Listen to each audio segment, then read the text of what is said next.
Алла Тағала өзімен таныстырып, осы жерде келесі аятында Аллаху ла илаха илля хуа деді.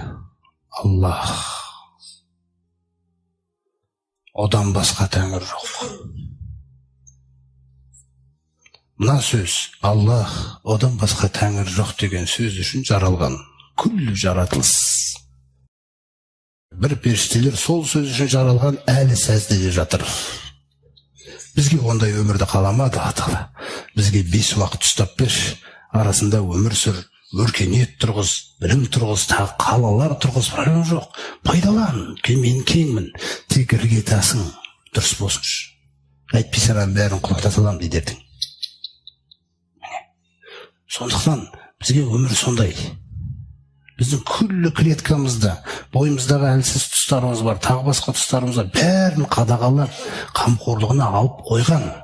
Ешқандай қиындық жоқ бұл дінде. Бұл дін тек қана сіздің бақытыңызды қалайды, одан басқа нәрсені қаламайды. Сосын өмірді тәлім және тәрбиеге негіздеген Алла Тағала. Тәлім мен тәрбие болмаған жерде бетімен кетеді адам баласы. Сондықтан Алла Тағала тәлім мен тәрбиені қалаған. Құранмен де тәрбиелейді. Мына жақтан малыңа тисе бір тәрбиелейді. Мына жақтан біреуден ауыр сөз естіп бір тәрбиелейді. Мына жақта көлігіңе тисе бір тәрбиелейді. Өйткені оның барлығы ақыретіңді бай қылу, бақытты қылу. Басқа мақсат жоқ о жерде. Мен сіз осыған келісетін болсаңыз, жан дүниеңізбен сіз бақыттысыз. Сондықтан бақыт деген ол күй. Ішіндегі халің. Жаңағындай, мысалы, бір нәрсені біреуге ұрсып жіберейін деп, сөйлейін деп тұрып ұрыспай қалуыңа бақыт ол. Қана сен жоғалсып қалғың келген жоқ. Басыңа берген бақытың кетіп қалуын қаламайсың.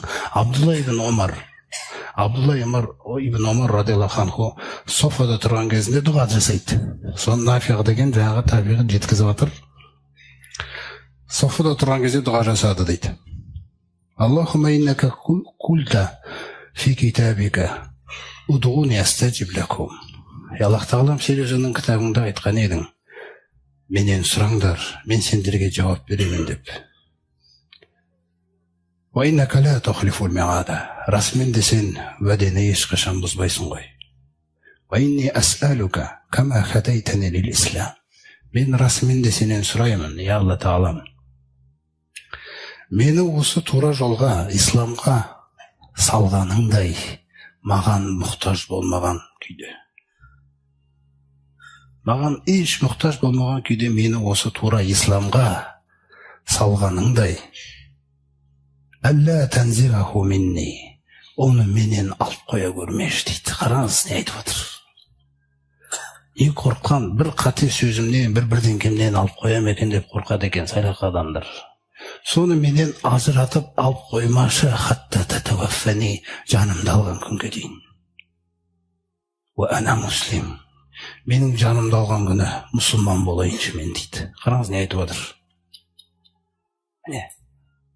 Осындай адамдар біздерге жаңағы өнеге болады, үлгі болады осындай сөздерімен.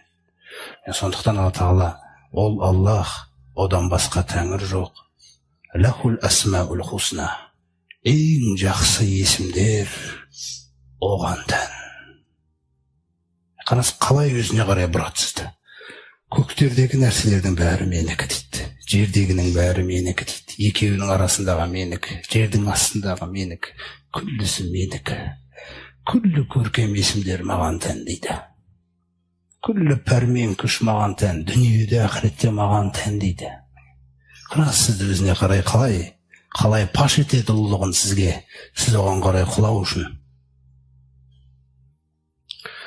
Ең жақсы есімдер оған тән дегенде, Пайғамбарымыз саллаллаху алейхи айтады бізге. Расымен де Аллах Тағалаға 99 есім тән дейді. Яғни бізге білдірілген есімдері. Алла Тағаланың бізге осы жақта жердің бетінде білуімізге жеткілікті көрген есімдері. 99 есім. Мән хафизаха. Кімде-кім соларды сақтаса жадына.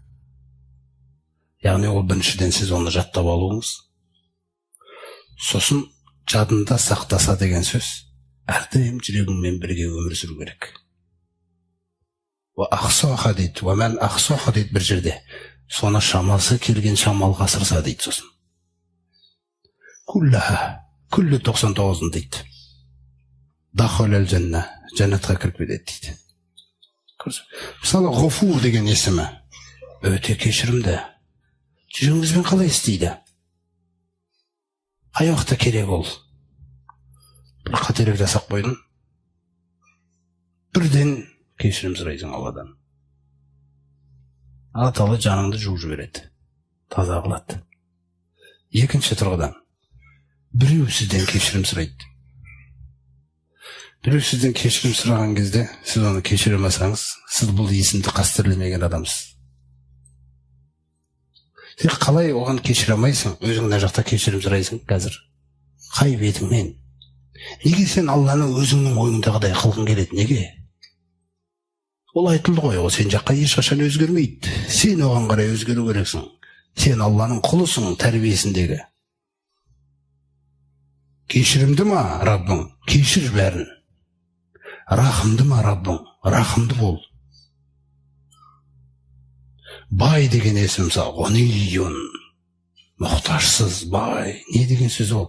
Берген нәрсесіне қанағат қылуың. Адамдардың қолындағы нәрсеге мүлде қызықпауың. Адам қандай көлік мініп жүр ма, қандай үлкен үй сабатыр ма, қызық болмау керек сізге ол. Егер оған қызықсаңыз, сіз әлі бақыттың не екенін түсінбеген адамсыз. Фасхат фи дуния юхиббук Алла дейді. Мына дүниеге қызықпа, Алла сонда сені сүйеді дейді. Соқтан Алла Тағала берді ме өзіңізге белгілі бір ризық? Бөліп тастаған. Біреуді өле-өлгенше бай қылып жазып қойған Алла Тағала. Солай болады ол. Біреу өле-өлгенше бай боламайтын қылып жазып тастаған. Енді сен шаршасаң, сен босқа өзіңді шаршататын адамсың. Сен соқтан еңбегіңде күт не жазғанын саған Алла Тағаланың. Берген нәрсесіне қанағат қыл. Сосын пайғамбарымыз саллаллаху алейхи айтқандай, хуббал масакин, міскіндерді сүюді үйретші маған я Раббым деп. Соқтан дәулеттілерге қарағанда қарапайым адамдардың қасында бол. Аман қаласың. Кен бұлардың қасында қарапайымдықты үйренесің. Бұлардың қасында сондай бір дүние көп жоқ. Соқтан пайғамбарымыздың өзіне де сондай нәрселерді айтқан. Анау сахабаларының қасынан кетіп қалма. Солармен бірге сабыр ет дегендей. Соқтан Алла Тағаланың есімдерінің тағы бір маңызды бір екеуін айтып кетсек, Алла Тағала естуші. Сол ақида сабағы немесе иман сабағында бүйтіп айту, Алла Тағала естуші, Алла Тағала бәрін естиді. Ол ақпарат, бес аласың емтиханнан болды дегендей. Мәселе ода емес, мәселе естуші дегенде сенің жүрегіңмен не үшін естуші екендігін саған баяндаған. Ол Алла осы нәрсені не үшін сізге айтып отыр? Сөйлейтін кезіңде жұмыс істеу керек боласың. Сөйлейін деп атып сөйлей алмайсың. Сөйлейін деп атып сөйлей алмайсың. Неге? Естуші. Сөйлеп қойсаңыз, астағфиралла. Жаңа жерде мен 100 рет астағфиралла айтып жіберейін. Алладан кешірім сұраңыз. Астағфиралла. Жалғыз өзіңіз отырып. Жұмыс істеңіз. Көруші. Алла Тағала көруші. Яғни сіздің бүкіл қылығыңызды көреді. Әрде біреудің телефоны жатыр. Алып бүйтіп көрсе болады. Алып көріп, қарап, басып көрсе болады. Бұл жақсылық емес бұл. Бұлай істеуің жақсылық емес. Ұстайын дедің, Алла Тағала көруші.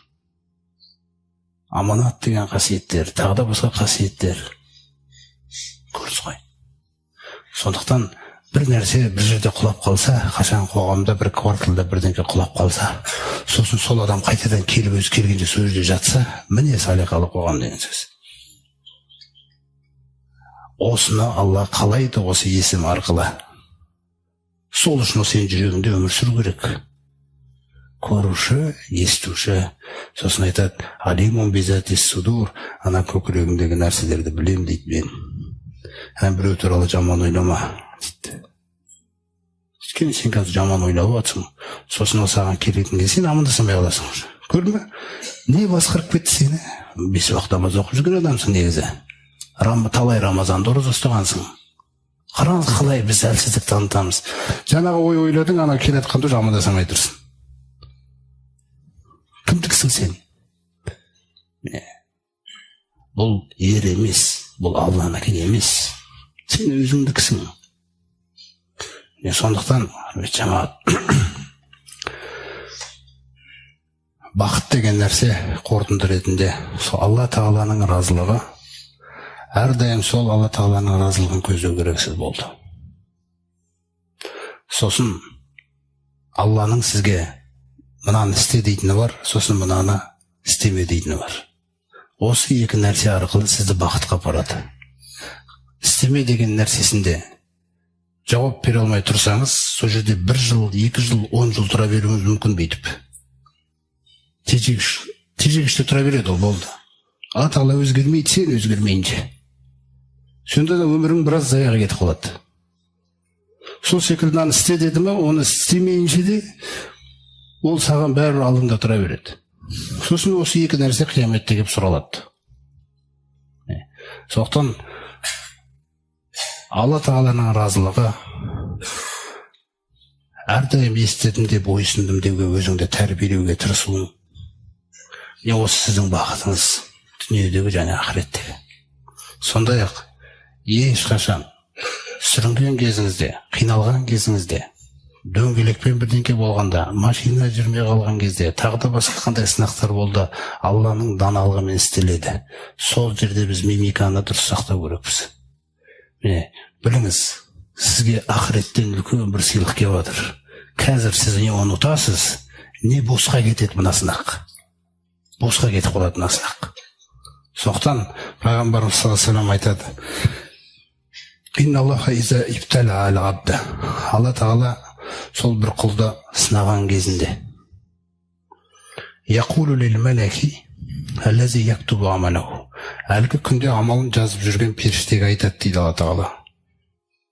Ауырып қалды бұл. Құл ауырып қалды. Сонда айтады екен: «Фи кулли яумин ва лейлатин уктуб ли абди мисле ма кана яъмалу минал хайри». Осы күнге дейін қандай жақсылықтар істеп келеді да, мына ауырып жатқан күндері мен түнінде соларды жаза бер дейді. Қараңыз, жаза бер. Мадама махбусан фи васақи. Мен бұны тұсаулап қойдым дейді. Қараңыз, Алла Тағала келтіріп отыр. Қазір менің тұсауымда тұр дейді бұл. Тәрбиелеп отыр. Сырқатты көрдіңіз бе, қандай қылып келтіріп отыр? Хатта ақбидаху аутлиқаху. Не осы аурудан оның жанын бірден алып кетем дейді. Не бұл жаңағы тұсауымдан босатам дейді. Егер де оны дейді шипа беріп босатып жіберсем, ғосалаху ва таххараху дейді. Пайғамбарымыз саллаллаху алейхи ва саллям айтады, жуып жібереді дейді жанын. Және тап-таза қылып жібереді дейді. Сөйтіп аурудан тап-таза болып шығады дейді. Ал егер де сол ауру өліммен сәйкес келіп тұрған нәрсе болса, айза қабидаху, жанын алатын болса, ғафаралаху ва рахимаху дейді. Күнәларын толық кешіріп, рахымына кіргізе салады дейді. Осылайша кез келген сынағы Алла Тағаланың сізге жаңағындай тұсадым деген мәселесін өзін назар аудара беріңіз. Сіз оның тәрбиесіндесіз. Осындай кездерде иншалла өзімізге берік не болу керекпіз. Өйткені ол күні оны сынақ келген кезде сіздің ойыңыздағындай болмай қалады біраз нәрсе. Соны жұмыстарыңызбен сынайды. Енді ана жаққа кім бара алады екен, ананы кім істей алады екен, деген уайымдар деген нәрсе. Алла білмейді ме? Алла Тағала білмей ме оны кім істейтінін, қалай істеп жүретінін? Әлде сен осы күнге дейін өзің бе жүргізіп келген соны? Бәлкім сөйтіп айтарсың, мен жүргізіп келгем деп. Сен тек өз қабілеттеріңді неңді істеткен ғой Алла Тағала. Сондықтан Алла Тағаладан келетін сынақтың барлығы ол сізді бақытты қылу үшін ғана келген. Осыған ойымыз тоқтау керек. Сол осы нәрселерді Алла Тағала бізге нәсіп етсін иншалла.